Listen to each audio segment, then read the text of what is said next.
안녕하세요. 매일 새로운 사연을 전하는 읽어주는 사연 라디오입니다. 구독과 좋아요, 많은 공유 부탁드립니다. 오늘의 사연 시작하겠습니다. 안녕하세요. 결혼한 지 1년 만에 시댁하고 연을 끊게 된 30대 여성입니다.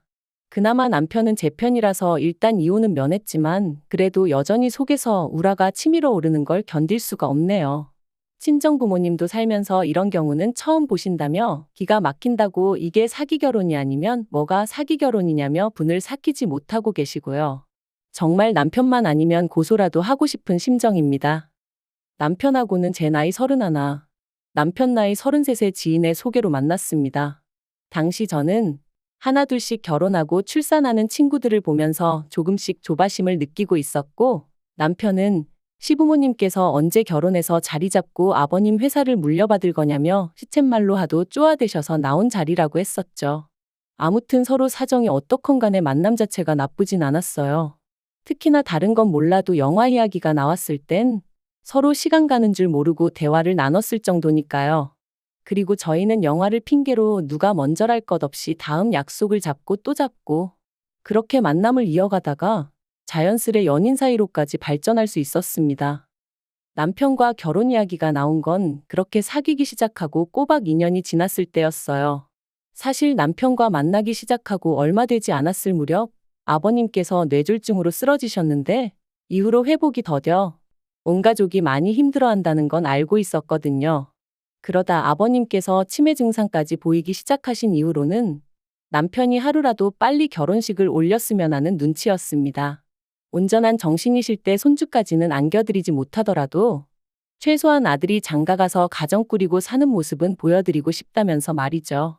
그리고 저도 그런 남편의 의견에 동의하였기에 그렇게 부부의 연을 맺기로 했네요. 결혼 준비를 하던 당시 저와 남편의 조건을 비교하자면 일단 저는 개인적으로 사업을 하고 있었던 반면 남편은 직장을 다니는 평범한 회사원이었어요. 그리고 그마저도 저는 대학을 졸업하자마자 사업을 시작한 반면 남편은 공무원 시험 공부만 4년 가까이 하다가 직장에 들어갔기에 실질적으로 돈을 벌기 시작한 건 3년 남짓밖에 되지 않았죠. 그리고 상황이 이렇다 보니 제가 모아둔 돈은 1억 가까이 되었던 반면 남편은 2천 정도밖에 가지고 있질 않았습니다. 그럼에도 불구하고 제가 남편과의 결혼을 결심했던 건 남편이 자기 입으로 먼저 그러더라고요. 결혼하고 나면 아버님께서 당신이 하시던 사업을 남편에게 물려주기로 하셨고 또 시부모님이 땅을 좀 가지고 계신데 그것도 남편에게 주신다 하셨다고요. 그래서 속물처럼 들릴지 모르겠지만 결혼해도 괜찮겠다는 생각이 들었습니다. 게다가 상견례 자리에서 어머님이 먼저 이런 말씀을 꺼내셨어요. 아들 장가 보내려고 모아둔 돈도 있고 없는 집안 아니니 걱정 안 해도 된다. 얼마나 당당하고 자신만만하게 말씀하시던지 친정 부모님도 그땐 더 뭐 따지고 자시고 할 것도 없겠다 싶으셨대요. 시댁에서 이래저래 돈이 있다고 하니 저는 남편에게 1억씩 준비해서 집을 하자 했습니다. 저는 제가 모아둔 돈이 있었고 상견례 이후로도 시부모님은 남편을 통해서 몇 번이나 필요한 만큼 지원해 주실 수 있다는 식으로 말씀하셨기에 1억 정도는 크게 무리되지 않을 거라고 생각했어요. 그리고 남편도 흔쾌히 알겠다고 그렇게 전하겠다고 했는데 며칠 뒤 뜻밖의 이야기를 꺼냈습니다. 시부모님께서 집을 아예 사주고 싶어 하신다고요. 처음에 딱 그 이야기를 들었을 땐 놀라움과 기쁨 그리고 당황스러움이 동시에 느껴졌어요. 요새는 남자 쪽에서 집을 해오는 경우가 거의 없다 들었고 저도 애시당초 그런 기대가 없었으니까요. 그리고 또 한편으로는 지나친 기우인가 싶기도 했지만 해주시는 것만큼 바라시는 게 많으시면 어쩌나 하는 걱정도 되었죠. 그래서 친정 부모님과 상의 끝에 마음만 감사히 받기로 하고 집은 처음에 얘기했던 대로 반반씩 부담했으면 싶었어요. 그래서 이 뜻을 남편을 통해 다시 시부모님께 전했고요. 그런데 얼마 후 어머님이 따로 한번 만나자며 연락을 해오셨습니다. 회사 앞으로 오신다는 걸 그건 경우가 아닌 것 같아 남편과 함께 시댁에 갔죠. 어머님께서는 저를 보시고는 잘았다 잘았다 하시더니 해준다고 하면 감사합니다 하고 받으면 되지 왜 그렇게 싫다고 난리냐며 웃으셨어요. 그리고는 여자는 원래 빈몸으로 시집 와도 욕하는 사람 하나 없다며 그냥 빈몸으로 오면 된다. 우리 아들하고 결혼해주는 것만으로도 나는 고맙다 하셨죠. 그리고 아마 요새 이런 시어머니가 어딨냐고 제가 배가 불렀다고 생각하는 사람도 있을지 모르겠습니다만 제 입장에선 그다지 듣기 좋은 소리가 아니었어요. 빈몸으로 시집을 가고 싶다는 생각도 해본 적이 없었고 세상에 공짜는 없다고 시간이 갈수록 어머님의 과한 친절이 오히려 저를 불편하고 불안하게 만들었거든요. 그래서 저는 최대한 예의를 갖춰 어머님께 다시 한번 저와 저희 친정부모님의 의견을 전했습니다. 성인들이 만나서 가정을 꾸리겠다고 결정을 내린 만큼 스스로 책임을 지고 싶다. 물론 남편이 모아둔 돈이 많이 부족하다 보니 어머님 아버님께 도움을 아예 안 받을 수는 없는 상황이 맞다. 하지만 제 몫은 제가 감당하겠다. 그런데 저희 시부모님의 고집은 정말 보통이 아니셨습니다. 어머님께선 제 손을 꼭 붙드시곤 제가 고생해서 벌었다는 그 돈은 잘 가지고 있고 시부모인 우리 볼낯이 없어서 그러는 거라면 혼수나 좀 신경 써서 해오라고. 그러면서 여자가 결혼을 하더라도 자기 돈 얼마는 쥐고 있어야 서럽지 않은 법이라며 남편한테 너무 시시콜콜 다 말해주지 말라시대요. 그리고 저는 이 이야기를 들었을 때 제가 정말 행운아인 줄 알았습니다. 마음 넓고 며느리를 정말 딸같이 생각해 주시는 어머님을 만났다고. 저는 정말이지 어리석게도 어머님이 진심으로 저를 생각해 주시는 줄 알았다니까요. 그렇게 결국 시부모님이 1억 7천짜리 아파트를 하나 사주셨는데 명의는 당연히 남편 명의였습니다. 그리고 여기까지도 저는 어떤 불만 같은 것도 없었어요. 하지만 이후의 일들로 저는 조금씩 이게 맞나 하는 의구심을 갖게 되었습니다. 원래 제가 신혼집으로 들어가고 싶었던 집은 비록 신축 아파트는 아니었어도 방 3개, 화장실 2개는 되는 그런 아파트였어요. 그리고 그런 아파트는 서울이 아니라고 해도 2억으론 부족했기에 저희 2사람 돈의 대출을 받아 보탤 계획이었죠. 하지만 시부모님께서는 당신들이 사주는 집이라는 이유로 제 의견은 크게 개의치 않으셨고 결국 시댁에서 멀지 않은 곳에 위치한 빌라를 사주셨습니다. 그리고 저에게는 혼수는 안 해도 된다며 대신 리모델링을 하는 게 어떻겠냐 하셔서 얼떨결에 그 빌라에 4천만 원이란 큰돈을 시쳇말로 쳐바르게 되었죠. 그런데 막상 리모델링을 마치고 나니 그래도 이제 좀 새집 같은데 냉장고나 세탁기 같은 건 남들 보는 눈도 있으니 좋은 걸로 했으면 좋겠다 하셨고 그래서 또 울며 겨자 먹기로 1,000만 원 가까운 목돈을 쓰게 되었습니다. 참고로 원래는 제가 자취하면서 쓰던 냉장고랑 세탁기도 사이즈가 작은 것도 아니고 그렇게 오래된 것도 아니다 보니 그냥 계속 쓰려고 했었거든요. 그리고 말이 나왔으니 말이지만 1,000만 원 가까웠던 결혼식 비용도 제가 부담했어요. 집을 해주신다니까. 정말이지 지금 생각해보면 집 같지도 않은 거 하나, 그것도 공동명의로 받은 것도 아닌데 뭐가 그렇게 감사할 일이라고 이래저래 돈을 뜯겼는지 저도 모르겠습니다. 하지만 더 큰 문제는 결혼하고 3달쯤 지나서부터 불거져 나오기 시작했어요. 아버님의 건강 문제로 남편이 원래 계획보다 조금 더 일찍 아버님 사업을 물려받게 되었거든요. 회사는 당연히 관둬야 했고요.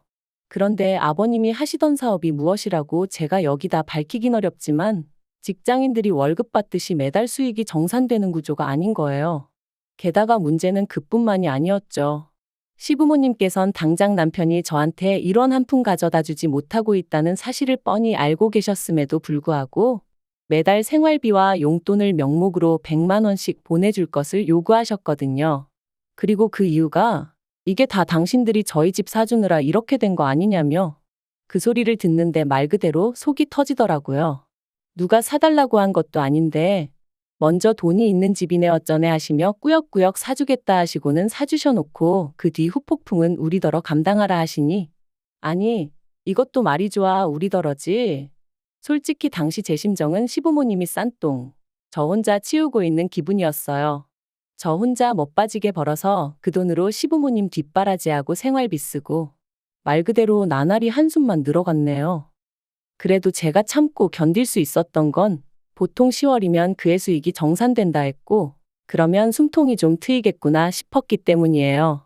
그리고 다행히 지난 10월 남편 말대로 거래처로부터 정산이 되었어요. 저는 남편에게 지난 1년 동안 정말 고생 많았다고 수고했다 했죠. 여담이지만 아버님이 사업장을 물려주시긴 했어도 편찮으신 이후로는 관리가 제대로 되지 않아 거래처도 많이 떨어져 나가 있었고 그 외에도 여러 가지 정리되지 않은 것들이 많아서 남편이 야근은 물론이고 주말에도 걸핏하면 사업장에 나가봐야 했었습니다. 신혼이지만 남들이 생각하는 그런 신혼을 보내지 못했다고 해야 할까요? 아무튼 그래서 정말 감개무량했는데 바로 다음 날 어머님께 연락이 왔습니다. 정산된 수익을 전부 다 당신 통장으로 보내라고요. 황당하고 어이없고 기도 안 차서 도대체 그 이유가 뭐냐고 여쭈었습니다. 지난 1년 동안 남편이 열심히 번 돈이고 이제 저희도 그동안 마이너스 나고 했던 부분들을 메꿔야 하는데 왜 어머님께 돈을 보내드려야 하느냐고요. 그랬더니 어머님이 그 사업장을 남편에게 물려줬다고 해서 모든 권리를 넘긴 것은 아니랍니다. 일을 제대로 배우라는 뜻으로 사업장을 넘겨준 거지. 아직 어머님이나 아버님이 보시기엔 남편이 일을 배우려면 한참 멀었다면서 돈 관리도 당분간은 어머님이 해주실 거니 저더러 아무 신경 쓰지 말고 걱정도 하지 말랍니다. 그리고는 덧붙이시기를 제가 돈도 잘 버는데 왜 돈이 마이너스가 났냐면서 용돈 좀 줄 거냐고 그러시대요. 용돈이라니 다시 한번 황당해서 말이 안 나왔습니다. 사업장을 물려받을 땐 분명히 어머님 아버님 두 분 다 남편을 전적으로 믿고 맡기시겠다며 상위 10% 안에 들 수 있게끔 키워봐라 어째라 그러셔놓고 이제 와서 용돈을 받으면서 일을 하라니 어떤 며느리가 수긍할 수 있었겠어요. 그래서 결국 더는 참을 수가 없던 제가 어머님께 말했습니다. 정식으로 물려받은 사업이고 그래서 남편도 이제 자기 몫이다 생각해서 발바닥에 불이 나게 동서남북을 뛰어다녔다. 그런데 이제 와서 용돈이라니. 남편은 저와 이룬 가정의 가장이고 저는 그런 남편이 가장 노릇을 제대로 해주길 바란다. 마마보이도 아니고 어머님 말씀대로 좌지우지 되는 꼴은 전 죽어도 못 본다. 저도 한번 말이 나가기 시작하니까 그간 속에 맺혔던 말들이 줄줄이 나가대요. 여담이지만 솔직히 지난 1년 동안 어머님 때문에 저도 나름대로 마음고생이 심했습니다. 결혼할 때 분명히 저는 제 사업을 하는 사람이고 그렇다 보니 남편 일정과는 별개로 저 또한 바쁜 하루하루를 보낸다는 걸 몇 번이나 말씀드렸었는데 막상 식을 올리고 나니까 이후로는 걸핏하면 그래도 남편이 출근할 때 아내가 따뜻한 아침 밥상 정도는 차려줄 수 있어야 된다거나 한 번은 더러워진 남편의 구두 앞코를 보시고는 저더러 이런 건 네가 그때그때 닦아놔야지. 안 그러면 남들이 남편이 지 마누라한테 제대로 대접도 못 받고 산다고 너 게으르단 소리 듣는다고 그런 말씀을 하시기도 하셨죠. 그뿐인가요? 말이 나와서 말이지만 저 시집 올 때 앞서 말씀드린 대로 몇 천만 원이란 돈을 어머님 때문에 얼렁뚱땅 써버렸어요. 그런데도 친척들이나 지인분들 앞에서 아무렇지도 않게 우리 며느리는 몸만 왔다. 내가 그러라 했다. 우리 며느리는 땡 잡은 거다. 그런 말씀을 하셨는데 솔직히 얼마나 기분이 상했는지 모릅니다. 그렇다고 그럴 때마다 제가 왜 빈몸으로 왔냐고 리모델링도 하고 혼수도 하고 할 거다 했다고 정정을 할 수도 없는 노릇이고 그래도 그럼에도 불구하고 남편 하나 믿고 어머님 말씀은 그러려니 하며 버텨왔는데 이젠 뭐 용돈 받아 생활하라니 미치고 팔짝 뛸 노릇이었죠. 그런데 어머님께선 이런 제 속마음을 아시는 건지 모르시는 건지 계속해서 하시는 말씀이 당신이 집도 해줬고 사업장도 물려줬는데 그리고 나중엔 땅도 줄 건데 돈도 당신이 잘 관리해서 목돈 만들어 줄 건데 뭐가 그렇게 이해가 안 되냐면서 그리고는 너 시집 오기 전에 모아둔 돈이 1억인가 있었다면서 그걸 다 썼냐고 그건 아닐 거 아니냐면서 일단 그 돈으로 생활비하고 그러면 되는 거 아니냐입니다. 게다가 또 덧붙이시기를 나는 너 아무것도 없이 덜렁덜렁 몸만 시집 왔어도 어디 가서 네 욕 한번 해본 적 없다 하시면서 참고 기다리면 어련히 알아서 챙겨줄 거니 그만 징징거리라나요. 저는 도무지 화를 참을 수가 없었습니다. 그래서 왜 자꾸 빈몸으로 시집 왔다 하시냐고 저 빈몸으로 오지 않았다고 소리를 질렀죠. 처음부터 반반부담으로 집하겠다고 했는데 어머님이 극구 말리셔서 못했다고 그래놓고 막말로 집도 제 마음에도 하나도 안 드는 집으로 해주시지 않았냐. 게다가 명의도 보란 듯이 남편 명의로 딱 해놓으시고 그리고 나서는 티 안 나는 거 세월 지나면 똥 되는 거는 다 제 돈으로 하라시고 지금도 보라고 남편이 번 돈은 어머님이 다 가져가셔서 관리하시겠다 하고 제가 버는 돈으론 생활비 하라시고 이게 말이 되냐. 너무 기분 나쁘고 싫다 했습니다. 그리고는 앞으론 제가 버는 돈을 저축하고 남편이 벌어오는 돈으로 생활비를 해야겠으니 그런 줄 아시라 했어요. 그랬더니 어머님은 어머어머하시며 제가 뭘 오해를 해도 단단히 오해를 한 거라셨는데 오해는 무슨 막말로 이러다 남편이랑 저랑 이혼이라도 하게 되면 저는 개털인 거잖아요. 그 생각을 하니까 어머님이 어찌나 교활하고 야가 보이던지 한마디라도 더 나눴다간 제가 정말 이성의 끈을 놓치게 될지도 모르겠다 싶더라니까요. 그리고 그날 저녁 집에서 씩씩대고 있는데 남편이 들어왔습니다. 언뜻 남편 표정을 보니 벌써 어머님한테 뭘 들어도 들었구나 싶더라고요. 그리고 저는 순간 남편이 먼저 이야기를 꺼낼 때까지 기다릴까 하다가 쇳불도 단김에 빼랬다고 기왕 말 나온 거 앞으로 어떻게 할지 아예 결단을 내야겠다 싶었습니다. 그래서 남편더러 앉아보라 하니까 남편도 멈칫하더니 이내 그래 얘기 좀 하자며 자리에 앉더라고요. 저는 남편에게 단도직입적으로 말했습니다. 당신이 만약에 들어온 수익을 전부 어머님한테 보내드린다면 나는 당신하고 더는 같이 살 자신이 없다. 까놓고 말해서 당신이 무슨 머슴도 아니고 일은 혼자서 죽어라 다 하고 왜 그 돈을 어머님한테 드려야 하는지 모르겠다. 게다가 이제껏 생활비니 뭐니 받아가신 건 뭐고 그러면 당신은 용돈 받아가며 일하고 나는 나대로 돈 벌어서 또 생활비도 드려야 된다는 이야기인데 이게 말이 되는 소린가? 지나가는 사람들 붙잡고 물어보라고 그랬죠. 그러자 남편이 제 눈치를 살피더니 자기도 지금 저만큼이나 어이없고 화도 나고 그렇답니다. 그러면서 자기가 어떻게 했으면 좋겠냐고 하대요. 어머님은 계속해서 마누라 말은 들을 거 없고 당신 말만 들으면 된다고 내가 땅도 줄 거고 막말로 시부모님 두 분 다 돌아가시면 재산이 어디 가겠냐고 다 저희 몫인데 뭐가 마음에 안 들어서 제가 그 난리인지 모르겠다 하셨다나요. 저는 남편에게 나는 당신이 정신적으로든 경제적으로든 부모님으로부터 완벽히 독립한 건강한 성인 남성이길 바란다 했습니다. 그래야 나도 당신을 전적으로 믿고 아이도 낳고 우리의 가정을 꾸릴 수 있지 않겠냐고요. 그리고 이렇게까지 이야기했는데도 당신이 내 말을 이해를 못하겠거나 못 따라주겠다 하면 난 우리 사이에 미래가 없다고 생각한다고 이쯤에서 정리하는 게 낫겠다 했죠. 그랬더니 남편이 왜 이렇게 극단적이냐면서 자기는 저랑 못 헤어진다고 일단은 어머님과 거리를 더 보겠답니다. 돈도 안 보내드릴 거고 대신 어머님이랑 얘기해봐서 사업장도 안 받을 수 있으면 안 받고 직장을 구하는 편이 낫겠다 하대요. 그래서 그러라 했어요. 그리고 결국 지난주에 시부모님과 저희 부부가 만났습니다.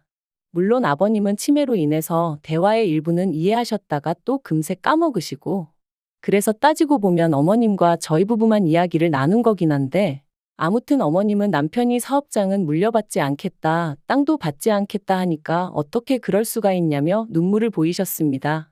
아버님이 아시면 얼마나 속상해 하시겠냐면서. 그리고는 이게 다 저 때문이라면서 아내가 돼서는 남편을 옳은 길로 안내해야지. 어떻게 부모 뜻을 거스르게 하냐. 내가 너 예쁘게 봐주려고 했는데 더는 안 되겠다. 너무 실망이다 뭐 그러시더라고요. 그래서 저도 어머님한테 이번 일로 실망 많이 했다 했어요. 그리고는 남편에게 어머님이랑 대화 잘하고 나오라고 하고 먼저 자리에서 일어났네요. 차에서 남편을 1시간쯤 기다렸을까? 남편이 저 멀리서 터덜터덜 걸어오는 게 보였습니다. 그리고 이내 차에 오르는 남편의 표정이 밝지만은 않더라고요. 제 마음도 편치 않았죠. 하지만 어떻게 하기로 했는지 물어보지 않을 수도 없고 한참 뜸을 들이다 얘기 잘했냐고 물었어요. 그랬더니 자기도 이번 일로 여러 가지 생각이 많았다며 저랑 약속한 대로 사업장은 안 받겠다 했다대요. 그러면서 당장 사무직인 직장을 구하기는 쉽지 않을 것 같아서 구직하는 동안 택배든 뭐든 되는 대로 일단 해보려고 하는데 괜찮겠냐 하길래 대답 대신 꼭 안아줬습니다. 뭐가 됐든 좋다고 어머님 아버님 그늘에서 벗어나 다시 예전처럼 당신의 능력을 보여달라 했죠. 그렇게 저는 다시 한번 남편을 믿어보기로 했습니다만 사실 마음이 완전히 놓인 것은 아니에요. 이후로 어머님은 계속해서 남편한테 너 아니면 누가 이걸 맞냐면서 연락을 해오시는 눈치셨거든요. 하지만 정말 어머님 아버님이랑 제대로 단판 짓고 수익에 대한 권리까지 완전히 가져온다는 말 그대로 법적인 조치까지 취해지지 않는다면 그런 껍데기뿐인 사업장 개나 줘버리라죠. 그리고 남편과는 별개로 저는 저대로 어머님과는 당분간 거리를 두고 살 생각입니다. 저희 부부가 꾸린 이 가정을 하나의 독립체로 봐주시지 않는 이상 어머님과의 갈등은 피할 길이 없어 보이니까요. 긴 이야기 들어주셔서 감사합니다. 오늘의 사연은 여기까지입니다. 구독과 좋아요, 알람 설정해주시면 앞으로 더 좋은 사연으로 찾아오겠습니다. 감사합니다.